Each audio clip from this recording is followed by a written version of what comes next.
Bonjour et bienvenue pour la critique No Popcorn du film Le Hobbit, un voyage inattendu de Peter Jackson. Mais avant de vous donner notre avis, tout de suite, quelques images du film. Far to the east, over ranges and rivers, lies a single solitary peak. The dwarves are determined to reclaim their homeland. I like visitors as much as the next hobbit. But I do like to know them before they come visiting. Mr. Baggins? At your service. I'm surrounded by dwarves. What are they doing here? Oh, they're quite a merry gathering. So, this is the Hobbit. You asked me to find the 14th member of this company, and I have chosen Mr. Baggins. Me? No. Hobbits can pass unseen by most if they choose, which gives us a distinct advantage. We will seize this chance to take back Erebor! Et maintenant vous avez envie d'en voir plus? Donc tout de suite, l'avis de la team No Popcorn.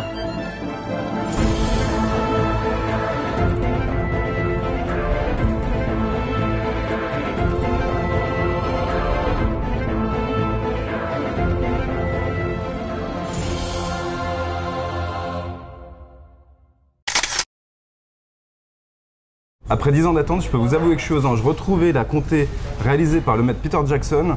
En plus, il a réussi à faire une adaptation et en apportant des éléments supplémentaires qui restent fidèles au livre. En tout cas, on peut être rassuré. C'est bien fait, c'est bien mené et puis on s'ennuie pas. Les 3 heures, elles passent super rapidement. Ouais, c'est vrai, et puis les éléments rajoutés permettent d'en faire une vraie prequel de la trilogie du Seigneur des Anneaux, qui n'était pas dans le cas du livre, qui forcément a été écrit bien avant et qui n'annonçait pas d'autres événements. Donc, les ajouts s'incorporent de façon naturelle dans le flot de l'histoire. Et les ajouts permettent aussi, parce que pour ceux qui connaissent le livre Le Hobbit, de mettre un côté plus sombre, qui respecte comme ça la première trilogie du Seigneur des Anneaux. Une unicité de temps entre les ça permet qu'il n'y ait pas trop films. une découpe entre les deux trilogies, parce que ça va devenir une trilogie, bien sûr, Le Hobbit. Et puis justement, l'avantage, c'est que le livre est vraiment très petit. Ça se lit en 3-4 jours, quand on lit bien. Et là, ils en font 3 films de 3 heures, donc ça par rapport au Seigneur des Anneaux, c'est-à-dire qu'on va avoir un truc complet. Ils vont pas trancher dans le livre. L'adaptation est vraiment fidèle.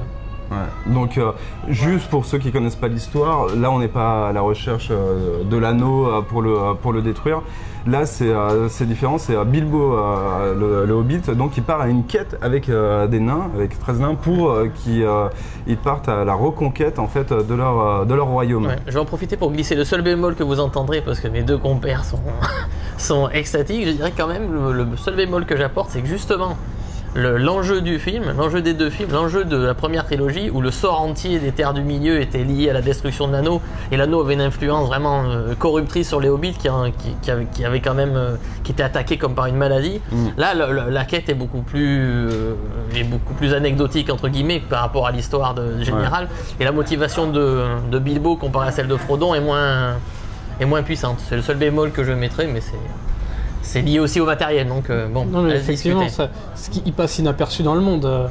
Dans l'autre trilogie, c'est l'anneau, le point central de la Terre du Milieu, alors que là, il pourrait traverser la Terre du Milieu sans qu'on s'en rende compte. En fait. L'échec de la mission impliquerait rien du tout. Bon, c'est surtout qu'on. Oui, là, c'est plutôt une quête personnelle. Voilà. Là, c'est une quête pour les nains. Exactement. Donc, c'est beaucoup plus personnel. Mais bon, l'introduction des ajouts dont on parlait au début laisse espérer que bon, les enjeux en annonçant la suite, ça va peut-être en progressant dans la trilogie, dans la nouvelle trilogie, on va arriver à quelque chose d'un peu plus dramatique au point de vue des enjeux. Oui, parce qu'on parle du Mordor, bien sûr. Here, Mr. Bilbo, where are you off to? I'm going on an adventure. Mithrandir, why the halfling? Why Bilbo Baggins? Perhaps it is because I'm afraid. And it gives me courage. Une fois de plus, ce casting il est bien choisi, comme dans Le Seigneur des Anneaux. Ils ont réussi à prendre des acteurs donc, qui incarnent bien les personnages. Et en plus, on retrouve la majeure partie des personnages du Seigneur des Anneaux. Enfin, je dirais qu'on revoit des visages familiers, mais le gros du casting est quand même entièrement renouvelé. Oui. Donc, bien sûr, en vedette le Bilbo du titre. Même si c'est court, on voit aussi Frodon. Et en fait, Oui, c'est non, bien emmené. On vous dira pas ouais. comment, mais c'est bien emmené. Mais c'est dès le début. Mais pour la nouveauté, en effet, Martin Freeman, que les gens ont pu apprécier dans la série Sherlock, tient bien son rôle. Il arrive à jouer le rôle de Bilbo, qui est un hobbit, donc qui est toujours, c'est pas quelqu'un de froid, de pas drôle, ce sont des gens un peu peureux, un peu gourmands, et il joue bien ce rôle. Et finalement, t'as l'impression de voir Ian Holm, qui joue Bilbo vieux, dans l'ancienne trilogie et également là, et t'as l'impression de le voir avec 70 ans de moins. Et Gollum, donc Oui. qui est un petit peu rajeuni dans le film, ils ont réussi à le faire rajeunir, c'est pas pour ça qu'il a plus de cheveux et plus de dents. Notez aussi l'acteur Richard Armitage, qu'on reconnaît pas, parce qu'on l'a vu aussi dans des séries anglaises. Et lui, il a le rôle du nain Thorin, c'est ça? Et il a un rôle un peu analogue au rôle que tenait Aragorn dans la nouvelle trilogie, c'est vrai, il fait penser d'héritier de royaume déchu, et il est vraiment, il joue vraiment très bien. Donc c'est les deux apports principaux dans le nouveau casting, mais tout est un peu uniforme. Hein. On retrouve pas mal d'acteurs grimés, mais qui tiennent tous. Bon, on les découvre aussi, même si le film dure 3 heures, il y a quand même 13 nains, c'est ça. Donc on aura le temps de les découvrir plus avant, mais un très bon casting. Why don't we have a game of riddles? And if it loses, what then? Well, if it loses, precious, then we eat it. If Baggins loses, we eat it whole. Fair enough. Au niveau de la technique, on a le droit à un rafraîchissement des effets spéciaux, forcément, comme 10 ans s'est passé, il y a eu forcément des progrès. Et on retrouve aussi les décors majestueux de Oui, en termes de mise en scène, Nouvelle-Zélande. de scènes d'action épiques, fourmillant de détails, bon, Peter Jackson, c'est vrai qu'il est un peu inégalé, enfin il est au sommet avec 2-3 autres réalisateurs, et donc il y a quelques gros morceaux de bravoure qui sont vraiment uniques à la franchise Seigneur des Anneaux. Et puis en plus, au niveau de la population, enfin la masse qu'il peut y avoir, on a encore des combats épiques. Ah bah, c'est même plus qu'épique, mais en fait, déjà il y a 10 ans, ça avait 10 ans d'avance. Donc s'ils nous proposent quelque chose qui a 10 ans d'avance encore, on a une scène d'évasion, ceux qui ont lu le livre sauront de quoi je parle, qui est phénoménale. Alors ça bouge de partout et on voit bien que c'est complètement fait en image de synthèse par Weta, et ça rend super bien en fait.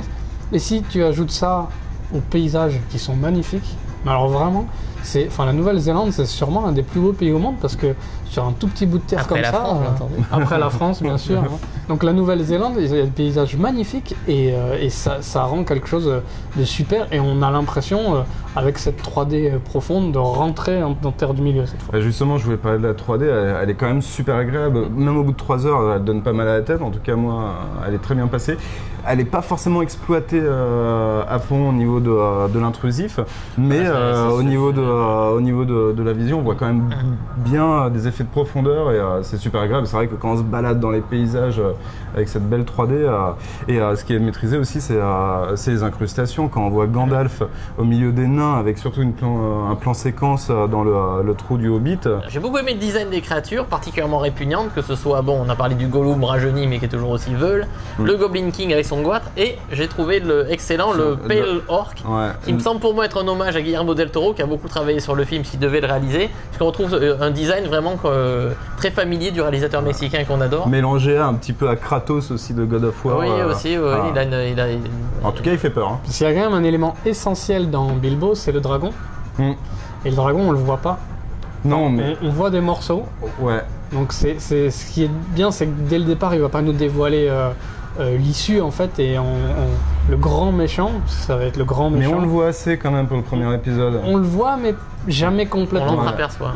On sait ce qu'il peut faire. En termes de technique, je trouve une séquence qui est particulièrement belle et qui se détache un peu des autres, qui sont magnifiques mais qui sont un peu classiques dans l'univers visuel de Peter Jackson. C'est la scène du combat des géants de pierre. Et celle-là, il y avait une sorte de poésie, et je trouvais elle avait un parfum un peu particulier.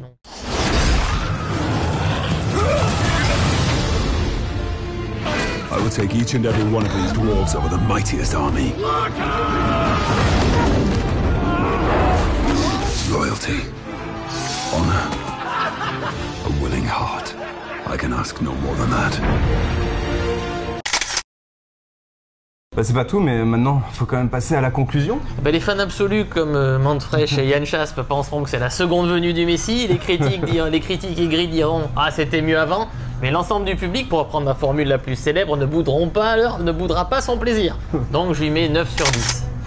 c'est 10 ans plus tard qu'on se rend compte que la Terre du Milieu, ça vieillit pas. Et l'univers de Peter Jackson s'en sort très très bien. C'est beau, c'est bien fait. Et les 3 heures passent en un éclair. Et donc c'est 9 sur 10. Bah, moi, pendant 10 ans, j'ai eu quand même une attente interminable. Et là, enfin, ça arrivait, mais j'avais quand même une appréhension par rapport à l'adaptation du bouquin. Et finalement, les 3 heures sont passées super vite. J'ai été super ravi. Je suis complètement fan. J'ai pas le droit de mettre un 10, donc je vais donner un 9,9 sur 10.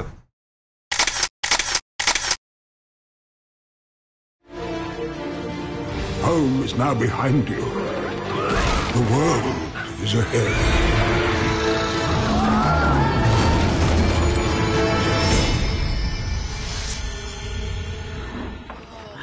Well, that could have been worse.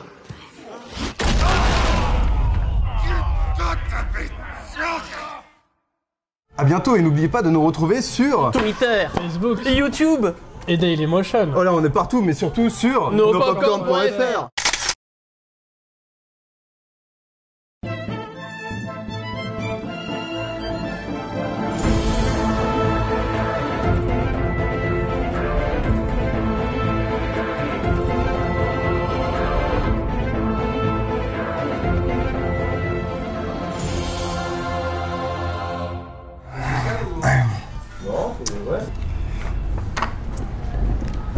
Allez, go.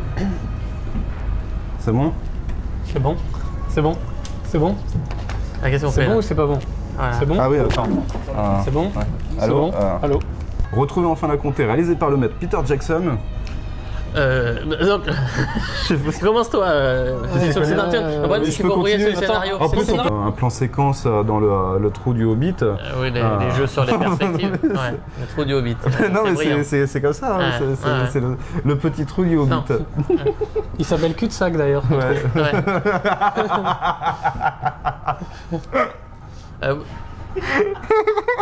C'est bon. Trop bitch chat cul. Poil, enculé, vas-y, là, c'est bon. Fais tout d'un coup, vas-y. Moi j'ai bien aimé le design des créatures. Donc que ce soit le Goblin King qui a une sorte de goitre.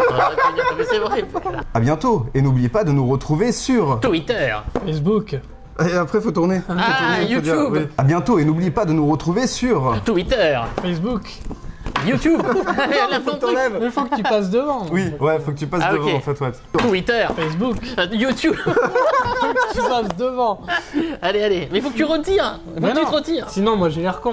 Moi je suis là. Ouais, mais. Voilà. C'était les 3 psychopathes. Mais il y avait un mec qui allait pas à la fin.